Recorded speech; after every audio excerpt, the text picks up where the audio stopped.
Hi, and welcome back to the Rich Fritzky Show. It's good to have you back with us, and I thank you ever so much for being with. 'Tis the season, my friends. That time of year, the most wonderful time of the year.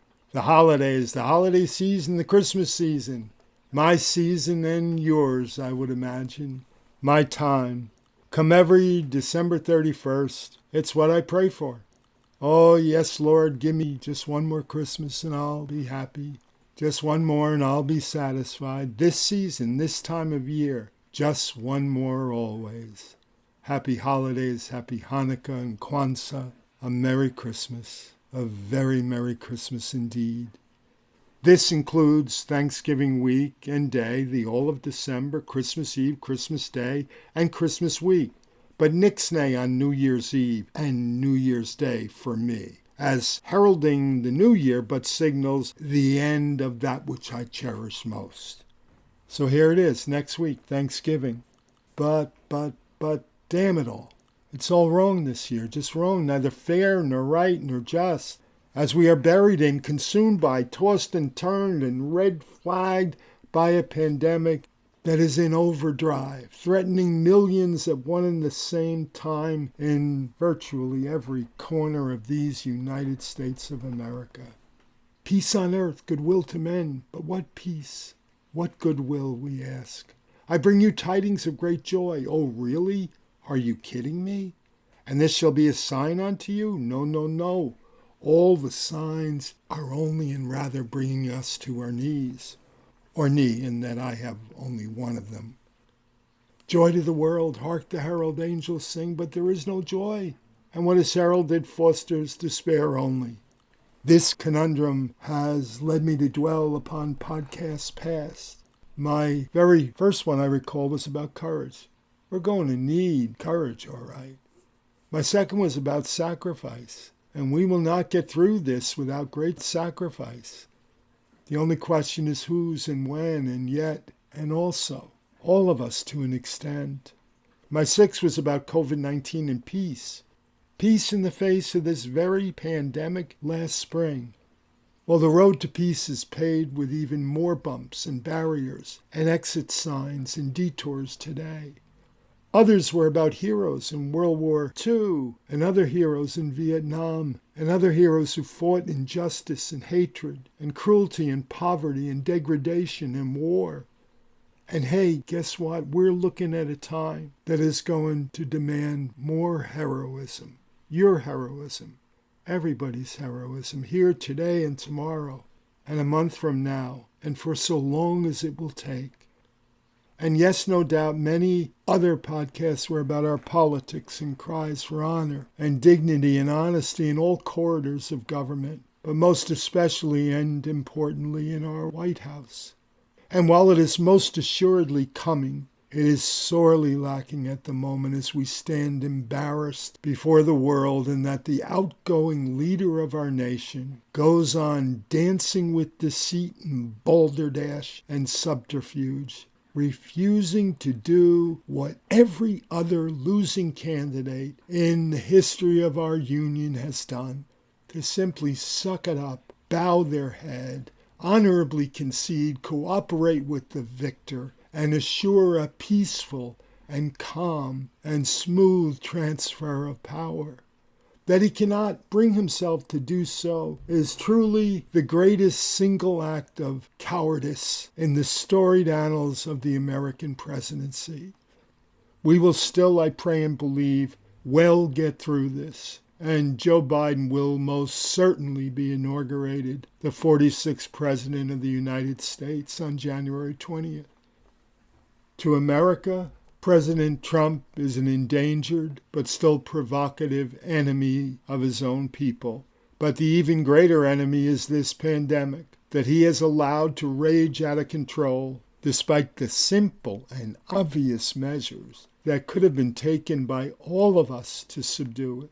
While much of the myopia and confusion and idiocy can be tied back to him, for whom denial has been a lifelong friend, no sentient human being can be held any less accountable for drinking his Kool-Aid.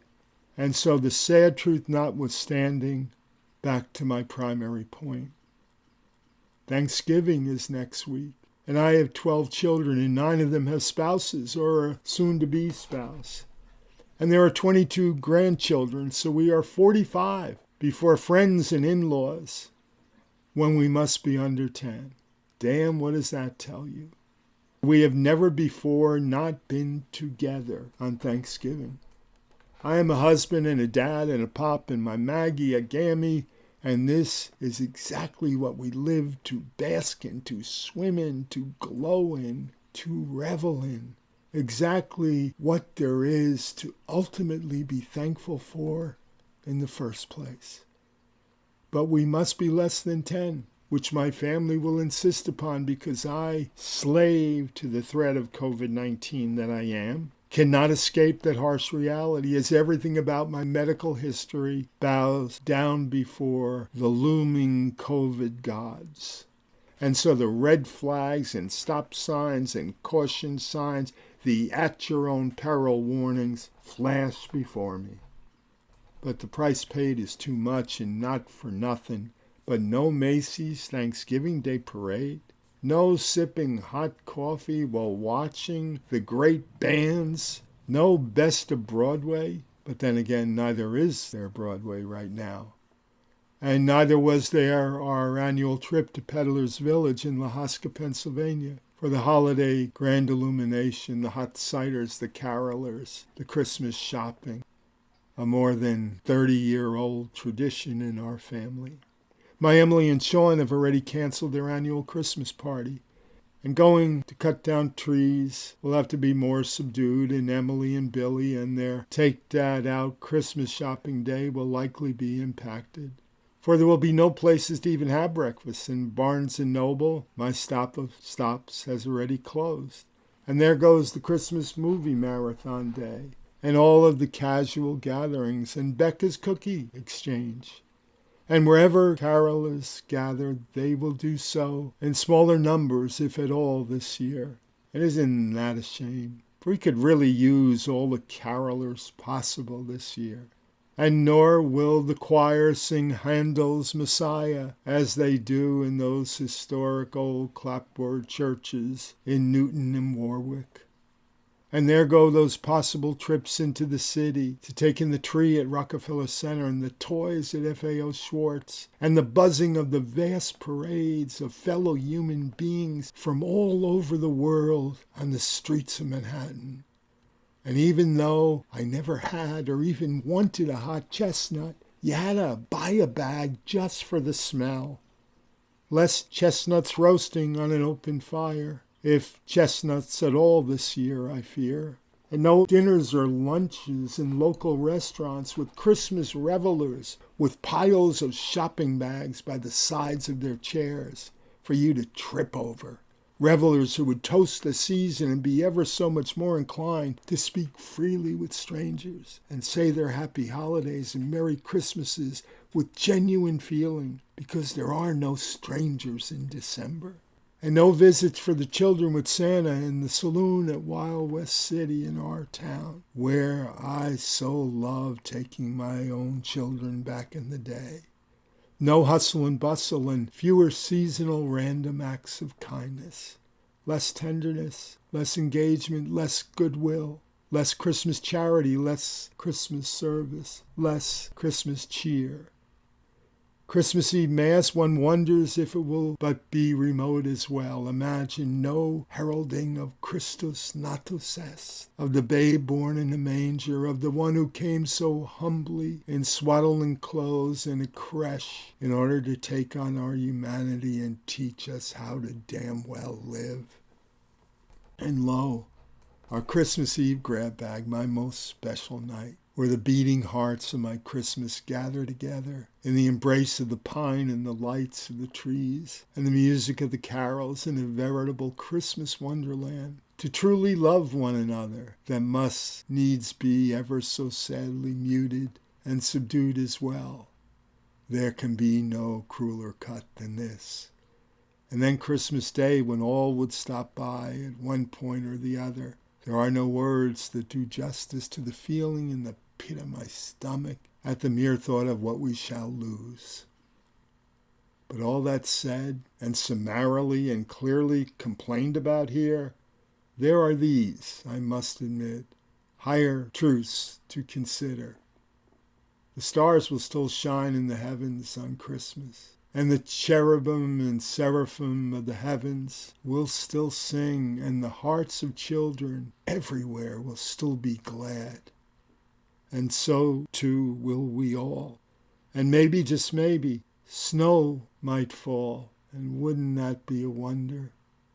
And cleanse the earth and glow brilliantly for we so weary warriors. What a gift outright, and what memories of my childhood. And hey, don't forget, Santa will still fly through the night sky with that same old wink and a nod and a turn of the head. For he is fierce and, from what I have learned from reliable sources, COVID immune, as saints are inclined to be. And God will still be listening and showering us with grace. And Christmas will still come, for Christmas always comes, cannot help but come, no matter our despair or temper or fear.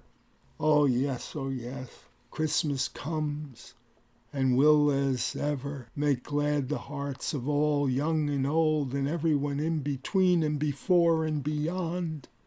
That's you and me and ours and theirs. Breath of heaven indeed. Oh yes, a chance and a hope, Ebenezer. Christmas, the lone time in the long calendar of the year, when men and women seem to open their pent-up hearts freely and treat each other as if they really were fellow passengers to the grave and not another set of creatures bound on other journeys. The promise comes, a promise eternal and immutable, and so too a love unconditional, freely and ever given, a forgiveness and a mercy in the great promise extended to us. No strings attached on Christmas. Oh yes, the beating heart of Christmas, the joy, the wonder, the magic, the light that COVID-19 and all the darkness in the world simply cannot abide. The love that all the hate in the world simply cannot abide.